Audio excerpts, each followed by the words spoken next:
মিঠি চড়াই আনাজের খোঁজ করতে করতে অন্য জঙ্গলে চলে আসে। তখনই হঠাৎই ভীষণ বৃষ্টি শুরু হয়ে গেল। আরে বাপরে, এখন তো এই বৃষ্টিও শুরু হয়ে গেল। একে তো এই জঙ্গলে আনাজ পাচ্ছি না, জানি না এই জঙ্গলে কোথায় আনাজ পাবো। ওই জঙ্গলে একটা চিলি আর গৌরী কাক কিছু কথা বলছিল। না না গৌরী, এখন আর আমি তোমার কথা শুনবো না। এখন তো 2 দিন হয়ে গেল, আমি 2 দিন থেকে খুবই ক্ষুধার্ত, কিচ্ছু খাইনি।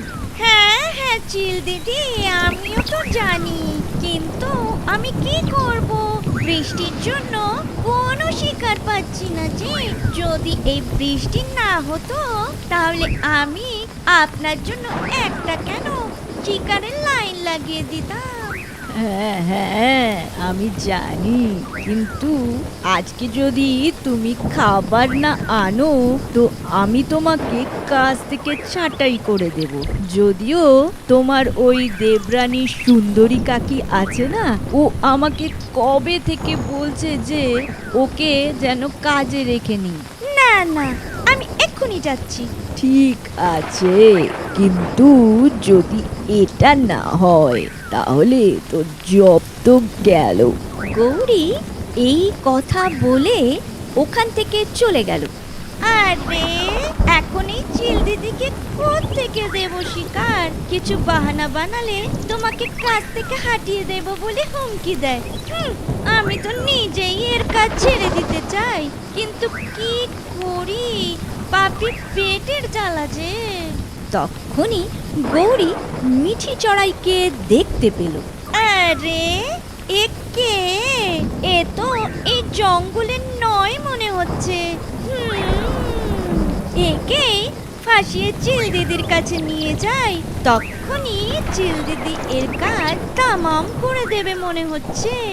তখনই গৌরী কাকি মিঠি চড়াইয়ের কাছে গেল। আরে চড়াই বোন, তুমি কে? এই জঙ্গলের তো তুমি নও বলে মনে হচ্ছে। হ্যাঁ কাকি বোন, আমি এই পাশের জঙ্গলেই থাকি। আমি আনাজের খোঁজ করতে করতে এখানে এসে গেছি। আচ্ছা, তো তুমি আনাজের খোঁজ করছো? তাহলে তো তুমি একদম চিন্তা করো না, আমি গৌরী কাকি। আমি তোমাকে এমন ক্ষেত দেখাবো যেখানে ভুট্টা, চাল, গমের দানাও আছে। তুমি চলো আমার সঙ্গে, ও ক্ষেত এই পাশেই আছে। আচ্ছা ঠিক আছে গৌরী, চলো, বৃষ্টিও কম হয়ে গেছে। মিঠি চড়াই গৌরীর কথায় এসে গেল, আর গৌরীর পিছনে মিঠি চড়াই উড়তে উড়তে অনেক দূরে চলে গেল। আরে গৌরী, আমরা তো অনেক দূর চলে আসলাম। কোথায় ওই ক্ষেত? হ্যাঁ হ্যাঁ, এই পাশেই আছে এই ক্ষেত। তুমি চিন্তা করো না, তুমি শুধু আমার পিছনে পিছনে আসো। ওরা দুইজন উড়তে উড়তে কিছুটা দূরে চলে গেল। ওখানে মিঠি চড়াই উড়তে উড়তে একটা ক্ষেত দেখতে পেল আনাজ ভর্তি। আরে গৌরী থামো, এই দেখো ওখানে কিছু আনাজ রয়েছে, আমি এখান থেকে কিছু আনাজ নিয়ে নিচ্ছি। আরে এখানে আনাজ কোত্থেকে এলো? আরে মিঠি, তুমি এখান থেকে কিছু নিও না জানো? কেন? আমার তো শুধু আনাজ দিয়ে মতলব, আমি এখান থেকে আনাজ নিয়ে নিই, কারণ আমি খুব থকে গেছি, আর আমি উঠতে পারবো না। আরে আমি বললাম না, তুমি এখান থেকে কিছু আনাজ নিও না, আমার কাজ চলে যাবে। আরে এই, তুমি কি বড়বড় করছো নিজে নিজে? আরে চড়ুই বোন, আমি তো তোমার ভালোর জন্যই বলছিলাম। ওখানে অনেক আনাজ আছে, এই আনাজ তো একদিনও চলবে না তোমার, পরে আবার তোমাকে বৃষ্টির মধ্যে আনাজ খোঁজ করতে বেরোতে হবে। এই জন্যই আমি বলছিলাম যে ওখানে চলো, ওখানে আলাদা আলাদা দানা একসাথে পেয়ে যাবে, তাহলে তোমাকে 2-3 মাস আর দেখতেও হবে না। আচ্ছা ঠিক আছে চলো। গৌরী মিঠিকে ফুসলানোর জন্য খুবই চেষ্টা করলো, কিন্তু এদিকে চিলি গৌরীর জন্য বসে বসে বিরক্ত হয়ে গেল। আরে জানি না এই গৌরী কোথায় মরে গেল, মনে হয় কোনো গাছে বসে নাক ডাকছে বোধ হয়।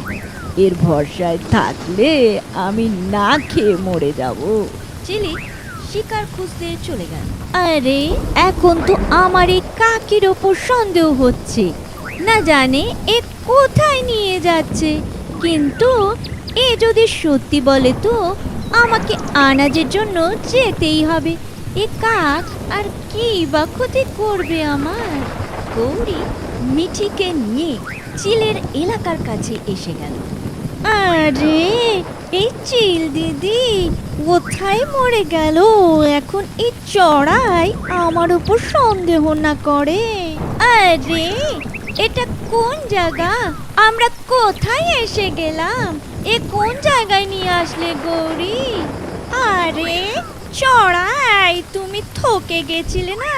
ক্ষেত তো একটু দূরে, তুমি এখানে কিছুক্ষণ আরাম করে নাও। তুমি আমার সঙ্গে গুহাতে চলো, ওখানে জলও আছে, তুমি ওখানে জলও খেয়ে নেবে। দুজনে গুহার ভিতরে চলে গেল। মিঠি ওখানে দেখলো অনেক পাখির কঙ্কাল আর কিছু ডিমের ছিলকা পড়ে আছে। এই দেখে মিঠি বুঝতে পারলো যে এই গুহা কোনো শিকারীর হবে। বাপরে, এই কাক আমাকে কোন শিকারীর গুহাতে নিয়ে এসেছে। এখান থেকে বাহানা বানিয়ে আমাকে পালাতে হবে, কিন্তু আমার এর ওপর কোনো ভরসা না করাই ভালো ছিল।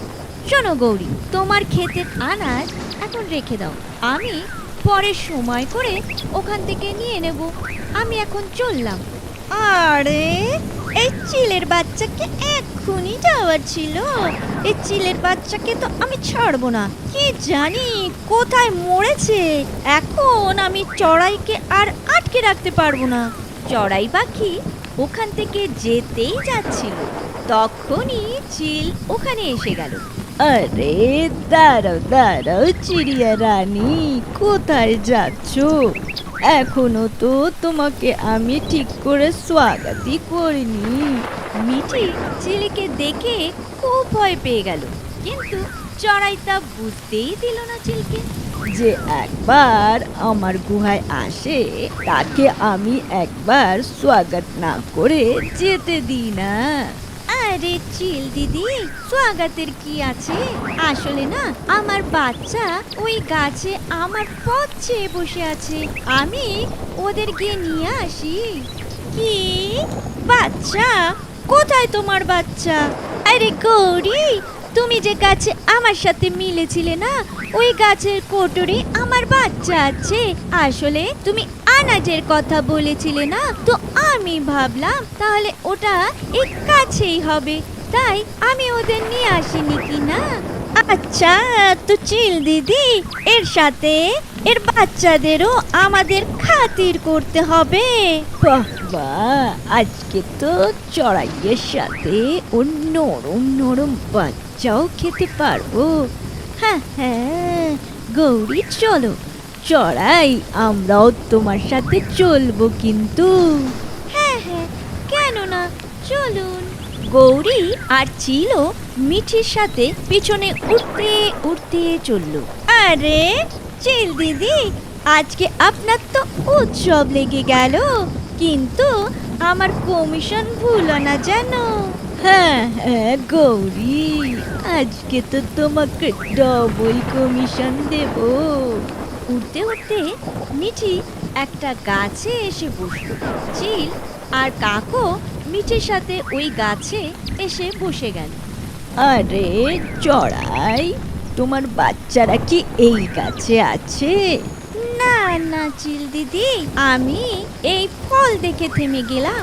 এই ফল খুবই রসালো আর খেতেও খুবই মিষ্টি আর সুস্বাদু হয় কিনা, তো ভাবলাম বাচ্চাদের জন্য নিয়ে নিই।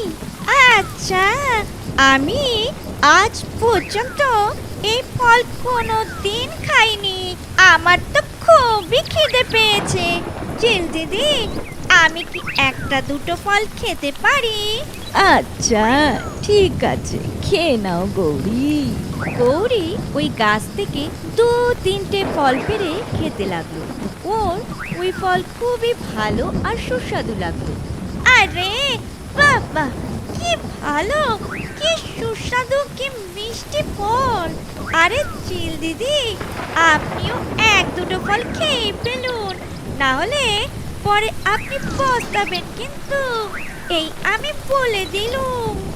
আচ্ছা, দেখতে তো খুব ভালোই মনে হচ্ছে আর সুস্বাদুও লাগছে। আমিও 1-2টো ফল খেয়েই নিচ্ছি। চড়াই, তুমিও খেয়ে নাও।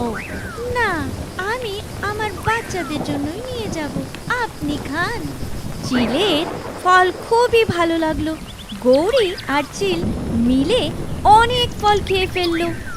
আরে বাপরে, আমি তো অনেক ফল খেয়ে নিলাম, এখন তো আমি উঠতেও পারছি না। আরে গৌরী, আমিও এক এক করে অনেক ফল খেয়ে নিলাম, এখন তো আমার খুবই ঘুম পাচ্ছে। গৌরী আর চিলি এখানে বেহুশ হয়ে গেল। আসলে ওটা নেশার ফল ছিল, যেটাকে খেলে নেশা হয় আর ঘুমিয়ে পড়ে। যেমন এখন চিলি আর গৌরী ঘুমিয়ে পড়েছে। মিঠি চড়াই খুবই চালাকির দ্বারা দুজনকে কুপোকাত করে দিল। আরে বাপরে, ভাগ্যিস আমি আসার সময় এই গাছটা দেখতে পেয়েছিলাম, আর মাও আমাকে এই গাছের ফলের ব্যাপারে সব বলেছিল। চলো এখন এখান থেকে পালাতে হবে। মিঠি ওখান থেকে প্রাণ বাঁচিয়ে পালালো আর আনাজ নিয়ে ভালোভাবে ওর ঘরে চলে গেল। কিছুক্ষণ বাদে চিলের হুঁশ আসলো। আরে, এটা কি হলো? ও চড়াই তো পালিয়ে গেল। আরে গৌরী, উঠে পড়, তোর জন্য এই চড়াই পালিয়ে গেল। এখন উঠে পড় কালমোহি। আরে ওই চিলির বাচ্চা আমাকে ঘুমোতেও দেবে না। এখনো পর্যন্ত আমার শাশুড়ি ঘুমের থেকে আমাকে ওঠানোর সাহসই পায় না। আচ্ছা, দাঁড়া, এক্ষুনি তোর গর্ব আর ঘুম দুটোই ভাঙাচ্ছি। চিলি গৌরীকে এত মারলো যে ওর সব ঘুম উড়ে গেল।